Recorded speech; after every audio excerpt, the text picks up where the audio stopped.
ఈ ఏతులకేం తక్కలేదు. ఒక్కసారి నీ పరిస్థితి ఏందో గ్రౌండ్లో ఎట్లున్నదో చూడు. 2014 గెలిపించుకోరు కదా కొండా విశ్వేశ్వరరెడ్డిని. కొండ విశ్వేశ్వరరెడ్డి గెలవలేడు. ఏడ గెలిచిండు? ఎంపీగా గెలిచిండు కానీ 2014 గెలిచిండు. రంజిత్ రెడ్డి గెలిచిండు. మా చేవేల పార్లమెంట్ రంజిత్ రెడ్డి గెలిచిండు టీఆర్ఎస్ నుంచి. ఇప్పుడు 19లో గెలిచిండే రంజిత్ రెడ్డి గెలిచిండు. 14లో కొండా విశ్వేశ్వరరెడ్డి కదా గెలిచింది.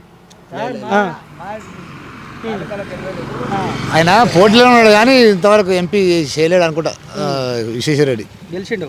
గెలిచితే మాకు అంత తెలియదు అయితే గెలిచితే మాకు అంత తెలియదు అయితే. గీ ఓరోళ్లకు నువ్వు గతంలో ఎంపీ అని కూడా తెలియదంట. చూడు మరి నీ పనితనం. సిగ్గుబోయే కాలం వచ్చే. ఓట్లప్పుడు కాకుండా ఎప్పుడన్నా ప్రజల్లో తిరిగి వాళ్ళ బాగోగులు చూసినావా? వాళ్ళని పట్టించుకున్నావా? పోనీ పలానా పార్టీలో ఉంటాడు అని చెప్పుదామనుకుంటే ప్రతిసారి కొత్త జెండనే కదా.